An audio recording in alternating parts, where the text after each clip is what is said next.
Good afternoon and welcome to Lunchtime Series, proudly powered by leadershipbydesign.co, where we aim to add value to people's lives.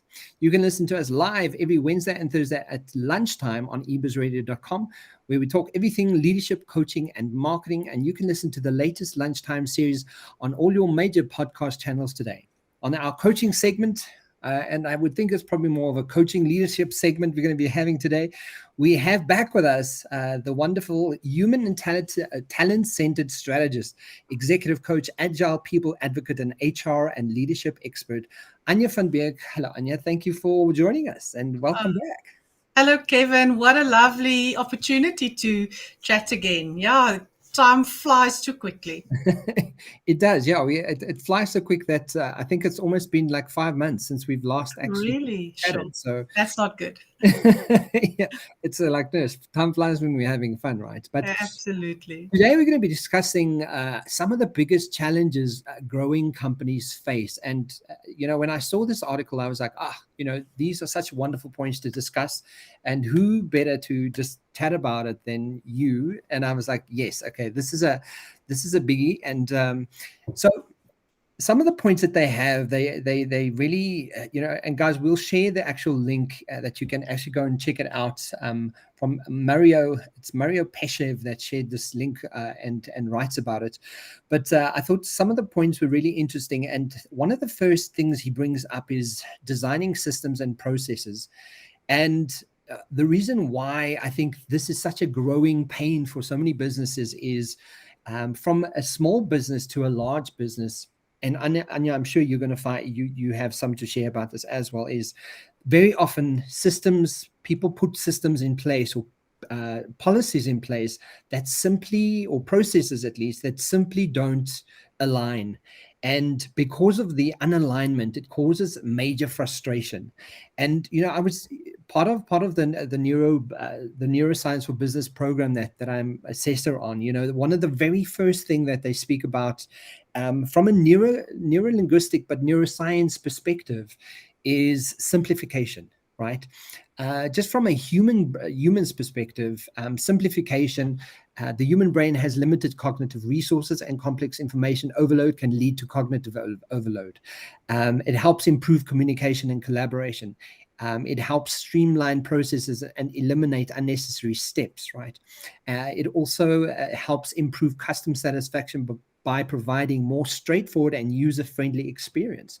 So, for me, this was an obvious one where, if you can streamline business processes and systems in your business, and second to that, if you can automate it even better, because as businesses, as we know, things need to happen quickly and people want almost instant gratification. So the quicker you can do this, the easier, the better for the business, right? Yeah, absolutely. And I think, Kevin, that I can build on what you've mentioned is I'm working a lot with leaders in the agile, not in the agile space, but in the HR space. And very often, especially in HR as well, we have these policies and we have these procedures. And as you say, it's not really aligning with the vision or where we want to go. And sometimes that is the bottleneck for the flow of value to our customers. And in the agile ways of work, there's a principle called, exactly like you say, simplify is essential. And especially for us in HR then, because that's the hat that I'm putting on today, is thinking of, but what processes do I need to simplify, and where is this process a bottleneck? And I think that's definitely something that businesses need to be aware of. And I'm talking about HR now, but it can be the same for finance. It can be the same in marketing. So I think the principle, as you said, is so important. Let's simplify and have a look at how can we streamline processes and procedures. I mean, and leading into the point you just mentioned is that lack of direction is another point that they mention, right? So the lack of direction from vision and or lack of direction and vision, and immediately what comes to mind is,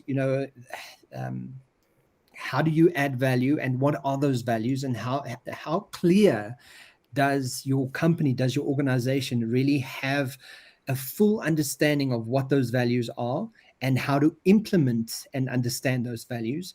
And what is the clarity on the strategy that you have. And one obvious go-to resource for me is McKinsey's 7 S's, with strategy, structure, system, staff, style, and skill, with your shared values in the middle.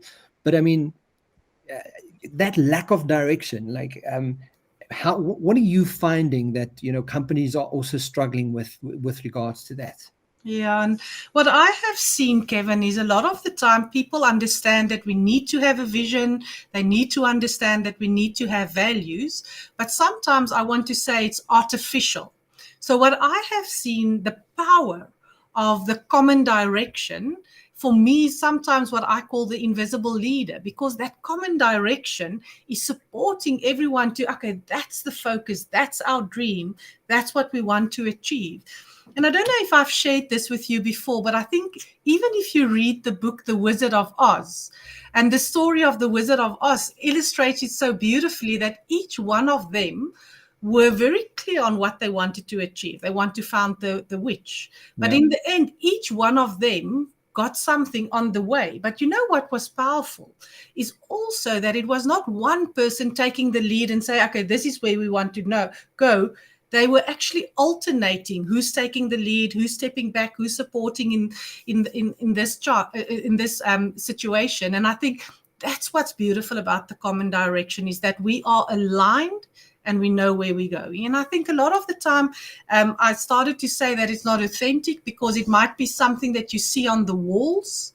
But do we talk about that on a regular basis? Do we, if you talk about values, do we link the values to the behaviors that we want to see? So, yeah, I think there's a big gap that we sometimes miss the opportunity to get everyone on board, focusing on what we want to achieve. But you've just taught me such a beautiful, frame of reference to use, called the invisible leader. And I think that's exactly what corporate values are there to do. Mm-hmm. They are there to guide without having a title in the room. They are there to really guide you to understand, can I apply what I'm doing right now? Does any of these values apply? Yeah. And, you could use it as that North Star, that invisible leader, to kind of guide you to kind of go, this is where I'm going. This is what we need to be doing. Yeah. This is in alignment with the core business values. Yeah. I think that's a beautiful way of looking at it. Another one that they mention is balancing quality and growth. Now, I know you're a big HR knowledge hub of information.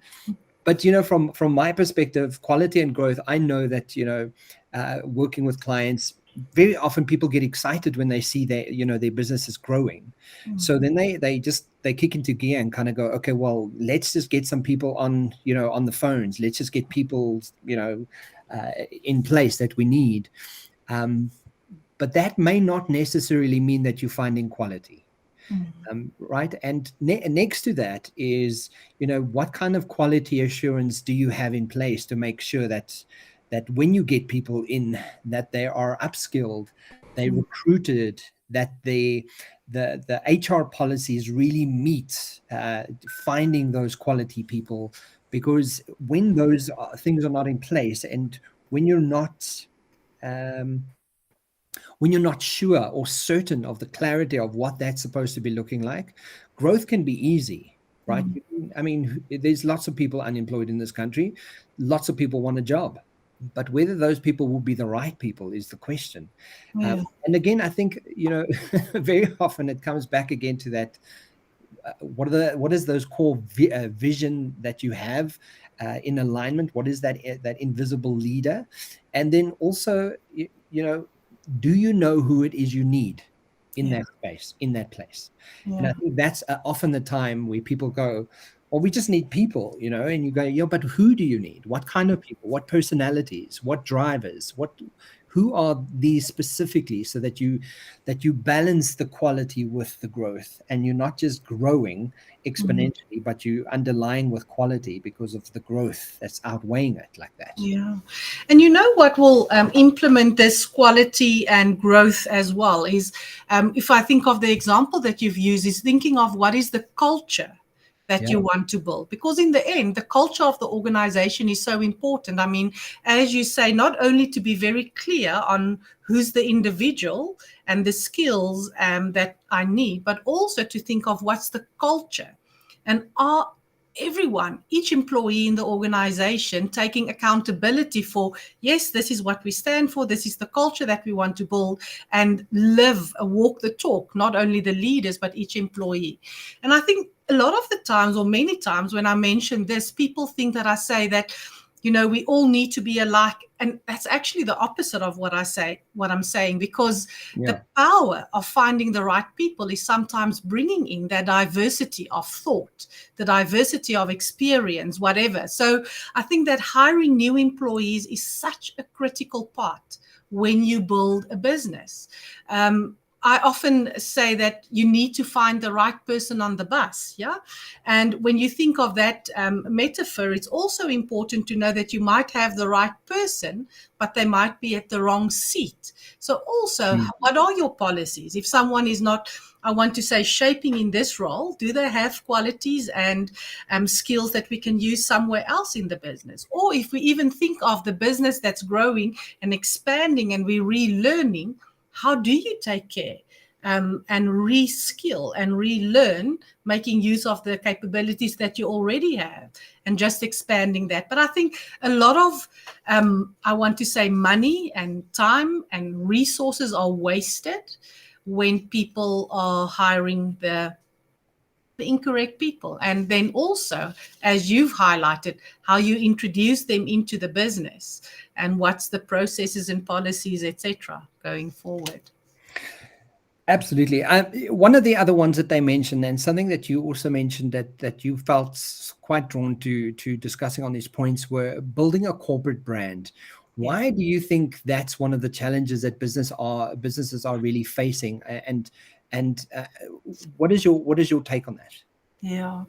So I think the importance of corporate brand is simply because it's almost like a agreement, or there's cues as to who are we and what is that, I almost want to say, that image or brand that we show the rest of the world. Yeah. And I think that is so important. Sometimes people say, why do you spend money on that? But the reason for me, again, is the brand aligns, almost goes hand in hand with the employee value proposition. So if I'm recruiting you and if I want to sell the organization, it doesn't help that me saying all these things, and then when they Google and they look at the brand is totally different. So what I have seen is not only employees, but customers as well, is so it's critical for them to have an understanding of who am I doing business with, what is important for them, how are they doing business, do they invest back into the community, do they just do business and don't worry about the rest, is it all about profit and not really about purpose? And I think that's a important message that the brand can just share, your brand shares with the rest of the world. But looking at yourself and myself as well, part of what we do is our work ethic and our work, our name precedes how we actually get business, right? So you and I know that a lot of people refer Anja to, you need to work with Anja because she's X, Y, and Z, right? And that speaks to building a corporate brand, building that brand, because it sort of permeates into everything that we do, right? And that's also in turn sort of lending to what you're saying as well, is how do we know that everything that we do does, if people Google your name, what comes up? Because that's what people do. They'll Google you, they'll Facebook stalk, or they'll do. Many people actually say to me, "Oh yeah, no, I went and looked at your website, or I saw the profile, or I saw." And this week, someone approached me to work with me, and they literally said, "Well, no, I always watch your videos, so I watch all your videos on YouTube."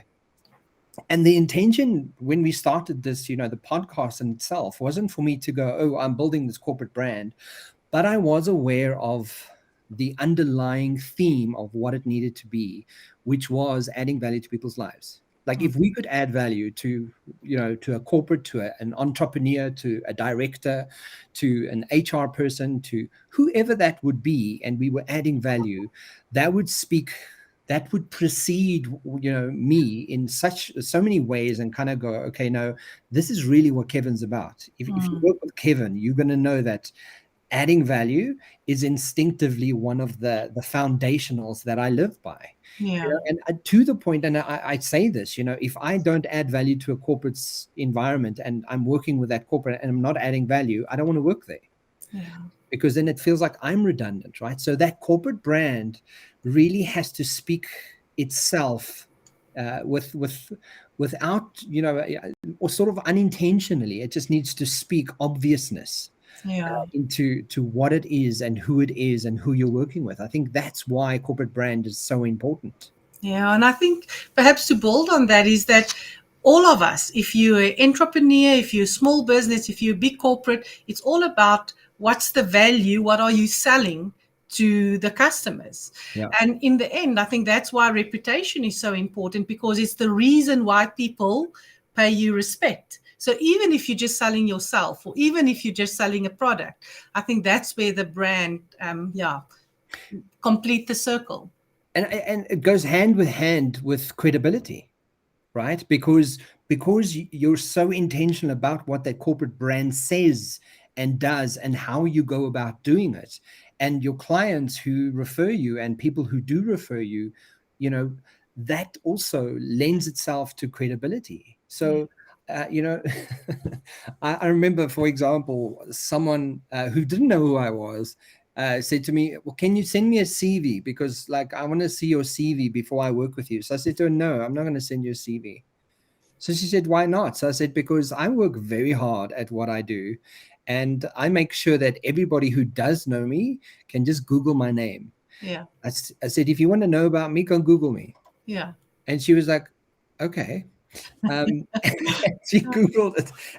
But the point is, I don't want to have to send a CV. I want people to know and see that the work that I do, it's out there, it's obvious, right? Yeah. And that, I think, is such a beautiful reason for really having that intention on building your brand and how to do it with gusto and passion. Another big challenge, Anja, and this is something that is has come up in quite a few conversations, but also I think people are not noticing but need to start paying attention to, is the measuring of marketing initiatives. We very often, especially when brands are growing quickly, especially when you want to get information out there, they don't necessarily, they just go and market and they throw it into every social media platform but it's so necessary that, knowing where we are moving into an AI space, that we have the opportunities to have indicators on what traffic looks like, what the conversion rates looks like, what are the sign-ups from the email open rates, what are the brand searches look like, what data do I have to support what it is I'm doing?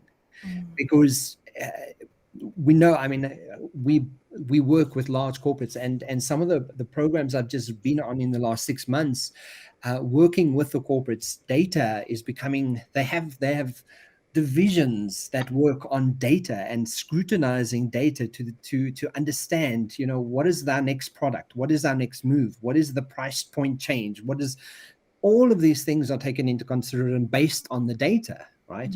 And yes, you can manipulate the data to a large degree, but if you don't have the data, you can't do anything with it.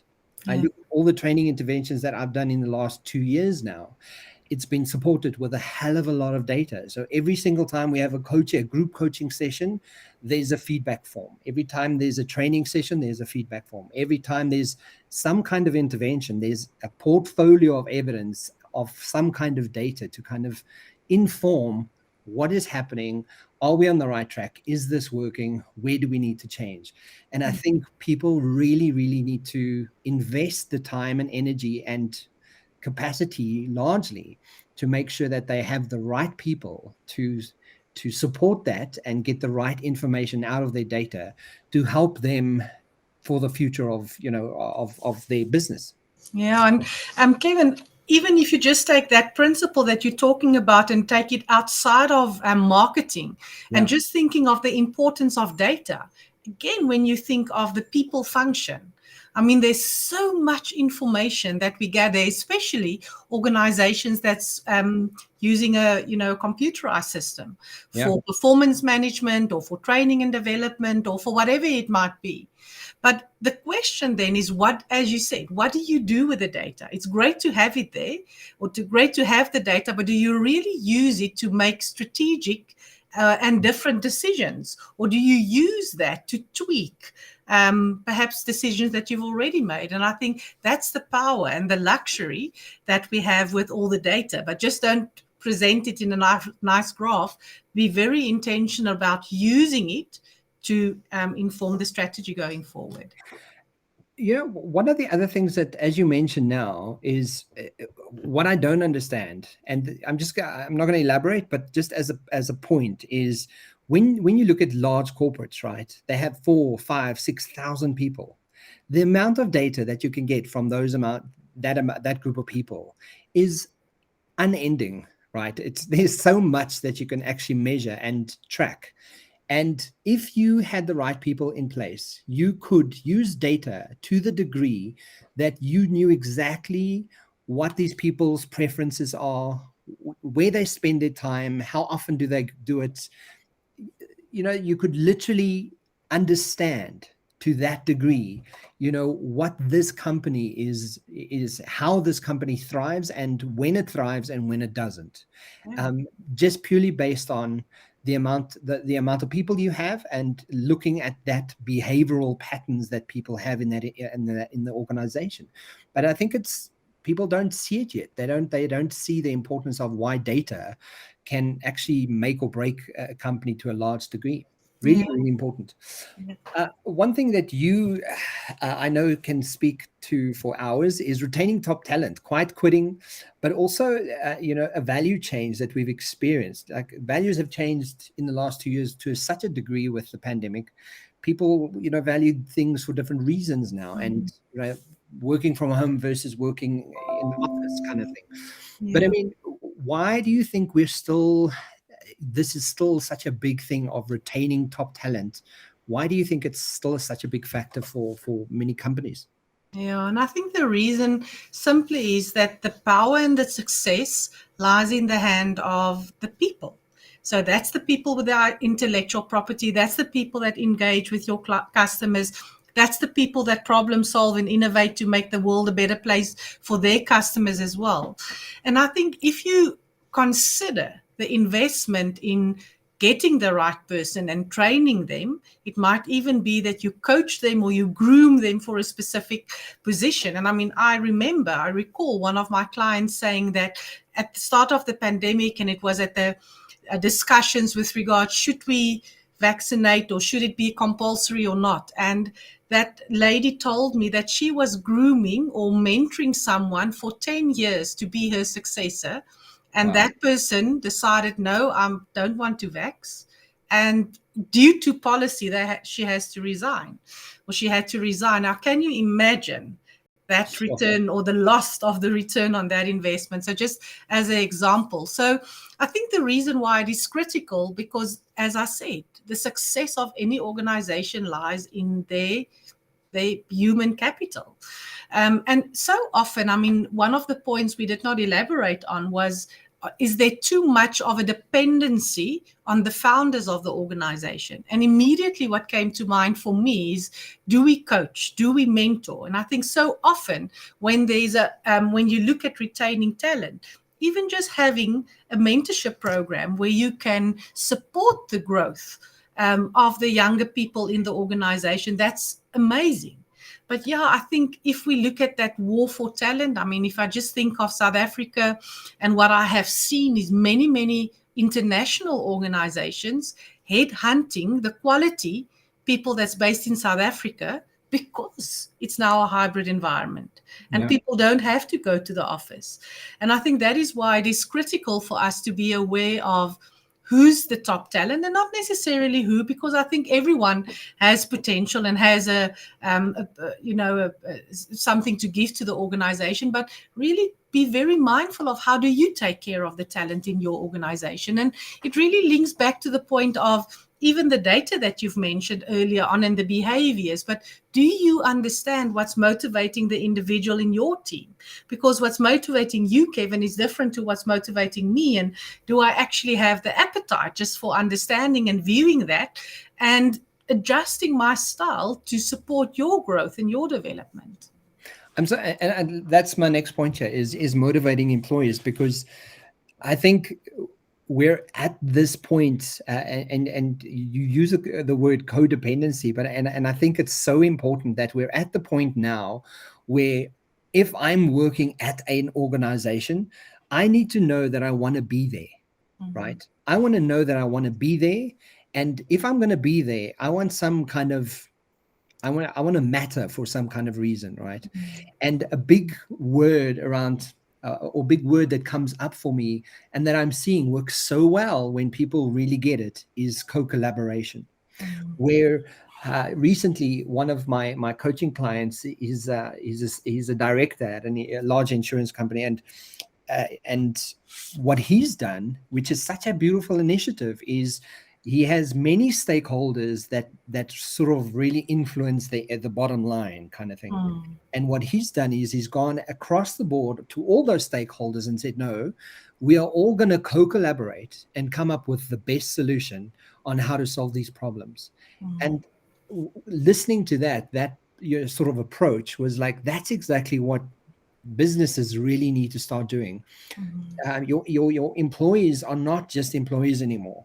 They are the arms and the legs and the voice of your business. And if they don't know that they need to be part of a process and they are co-collaborating for the future of this business, they'll go and find somewhere else where they are appreciated to that degree. People, and you mentioned human capital, and I think human capital at this point where we're sitting in if we're looking at organizations, we're looking at the problems organizations are facing, is human capital has never more than today been as important as it is, because without the human capital and without understanding what motivates them, understanding what it is they need, understanding what environment, how that environment affects how they work, understanding are they the right person for the position, are they the right person in that team, to that degree, and really getting everyone's brains wrapped around human capital and what that means. I think that in itself is a big factor of why businesses are failing, and what some of the biggest challenges but businesses are experiencing is because they don't know how to do that optimally. Yeah, absolutely. And I think for me, the word that comes to mind is that human-centric leadership, because often I work with people that's very competent and very confident in the strategy and the expansion and the product design or whatever. But as soon as it gets to the people part or the human part, that's where they feel a little bit uneasy. I mean, you were talking about the needs. Now, something that I have seen is people just being bringing a lot more emotions to the workplace because of where we are with the pandemic and in the world and all the fast-paced changes that we see. And how comfortable am I as a leader when someone show up perhaps a little bit more emotional than what I'm used to? And what's the environment like? Do we allow that, or do I just want to send them somewhere and I don't have to deal with it? And it's not that you as the leader need to solve that problem, but at least you need to know how to show up and let that employee know that it's okay to be human. It's okay to feel what you're feeling. And now let's have a look at how we can support you. Yeah, absolutely. The last point that we mentioned before we got onto our conversation today was energy, right? And I know it's a strange intro to that conversation, but I think Oprah once said, I am 100% responsible for the energy that I bring into this moment. Yeah. right? And part of that conversation we had was, how intentional leaders out there in your business, how intentional are you about the energy and the amount of focus and thought-provoking intention that you have, that you want to bring into the space that you work. And you mentioned such a beautiful story of a client that's doing what they're doing. I don't know if you want to share that, but being intentional about your leadership, being intentional about what it is you absolutely want for people and your business, and talking about it and speaking to people and telling people about it. I think part of this conversation that sort of why people are struggling is, or why businesses are struggling is, as a world, as a company, as a country, as entrepreneurs, we have been through quite a traumatic lifetime experience. Like, this might not happen in our lifetime ever again. And part of that process has caused a bit of ruction and caused a bit of anxiety and fear, right? And as a leader, when I take care of myself and I show up and I bring the energy and I bring the intention of what I want for my people, I then also change the moment. And you mentioned the room, the energy in the room thing. What is your take on that intentional energy? Yeah, so I'm smiling when we talk about energy, because I remember when I started my business about 7-8 years ago, we had a very similar conversation. And I remember I said that, remember in my corporate role, it was multinational. And I recall at that point in time, my belief was I will never, ever talk about energy in a corporate environment, because that is, yeah, what my belief was. And I'm smiling because it has changed almost 180 degrees at this point in time, because with self-leadership, it is critical to at least consider what's the energy that you're bringing to the room. And I think the quote, I can't remember it off by heart, but it goes something like, be the one that's influencing the energy and don't let the energy influence you. And I'm thinking of people being anxious, people versus people being optimistic, and not that there's a right or a wrong. We're all human. But before you enter into a conversation or a session or whatever, just be mindful. And as you say, how are you influencing that or changing that moment based on how you choosing to show up? Yeah. And I think the beautiful example that I shared with you earlier on, and I was so inspired by this this organization. And I think I was inspired for two reasons. First of all, that this was driven by their CEO and not someone from HR or the talent team or the people side of the business. It was driven by the CEO. I don't know off by heart how long the company has been around, but it's been around for quite some time, I think 20 plus years. And this is something that he has installed many, many years away. And it's called the dream of the doers. And each year, every employee has an opportunity to say, what's my dream for the next year? And then you are grouped and allocated to a dream coach. And that dream coach is supporting you to achieve the dream. And I'm not talking about professional, I'm talking about personal. And how beautiful is that the CEO of an organization get the value of allowing someone in the work time or the workspace to focus on developing them as a human. And I thought that was just so beautiful. And they're still busy with this project, and every year they tweak and turn, and yeah, it's absolutely so successful. And I think what stood out for me is when you, well, perhaps they have changed now, but when I visited them a few years ago, their entrance hall had a wall, and the whole wall was filled with Dream of the Doers cards. And your dream was there for everyone to see and to know what is the goal that you set out for yourself, or the ambition that you set out for yourself. And what a beautiful way to kind of just leave people with an idea of what humans need, right?